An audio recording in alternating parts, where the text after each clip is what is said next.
საღამოშვიდობისა ბატონო მადლობა ჩართვისთვის. პირველ რიგში უნდა მოგილოცოთ კიდევ ერთი პრემია მიიღეთ. ამჯერად უკვე მსოფლიო ლიტერატურაში შეტანილი წვლილისთვის, ხომ? და კიდევ ერთხელ გილოცავთ ჩვენი გადაცემის სახელით. ბატონ რეზო, უნდა ვისაუბროთ დღესაც პოლიტიკაზე. დიდი მადლობა ბატონო ვახტანგ. დიახ. ბატონო რეზო, მოდი დავიწყოთ. ძალიან ცოტა დრო დარჩა თვითმმართველობის არჩევნებამდე და უკვე გამოიკვეთა ის, რომ ოპოზიციისგან რამდენიმე პარტია უკვე მიიღებს მონაწილეობას, რასაც მეორე ნაწილი დაუპირისპირდა ოპოზიციის.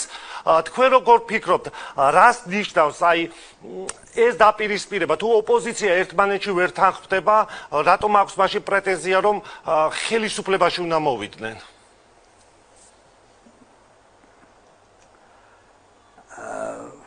ჩემო ვახტანგ, სხვადასხვა ეს პროცესები მე და შენ თუ გახსოვს ერთ-ერთ წინა გადაცემაში წინასწარ გამჭვრიტეთ. მე ვიცოდი რომ როცა პარლამენტის არჩევნებში დამარცხდა ოპოზიცია, იგი კარგ ხანს გაითამაშებდა გაბუტული მრევლის როლს და მერე წაეპოტინებოდა ადგილობრივ არჩევნებს. იქ მაინც წყალში თევზი დავიჭირო.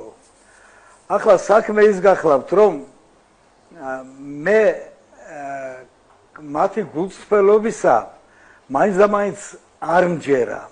მართალია, ბევრი შეიძლება სწორად მოაზროვნე, პატიოსანი ადამიანია ოპოზიციაში, მაგრამ ძირითადი მასა, ჩემო ვახტანგ, არის შემცდარი და მე გული მტკივა ამის გამო.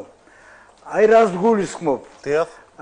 დამთავრდება ადგილობრივი არჩევნები, დამთავრდება ისე, რომ გამოცხადდება გაიმარჯვა ქართულმა ოცნებამო და ეს ასე იქნება. მე როგორც მწერალმა ვიცი ჩემი ერის განწყობა და დამოკიდებულება თანამედროვე პოლიტიკური მოვლენებისადმი, მაგრამ ახლა დაიწყება მეორე ტალღა. გააყალბეს ისევ მოგვატყუეს.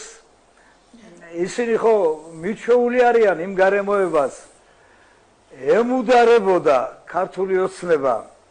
ერთი ფაქტი მაინც მოიტანეთ არჩევნების გაყალბებისა.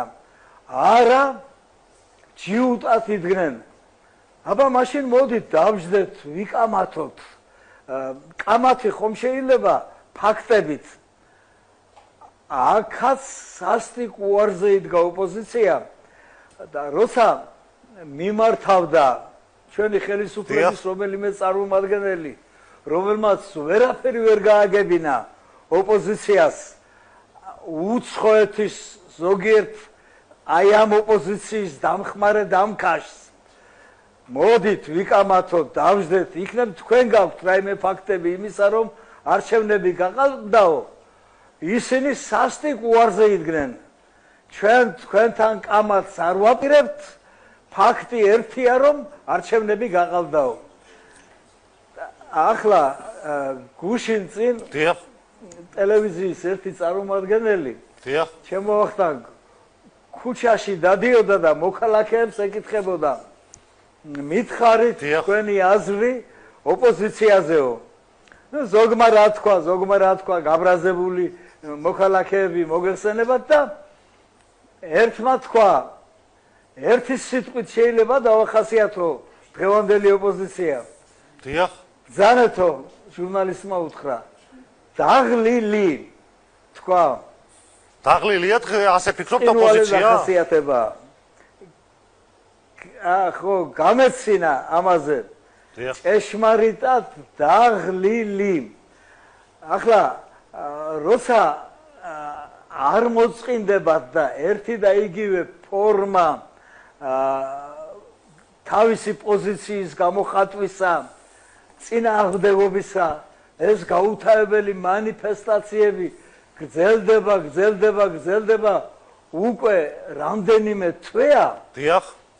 იცით რა, ეს ფსიქოლოგიურად სულ სხვა მდგომარეობაში გადადის და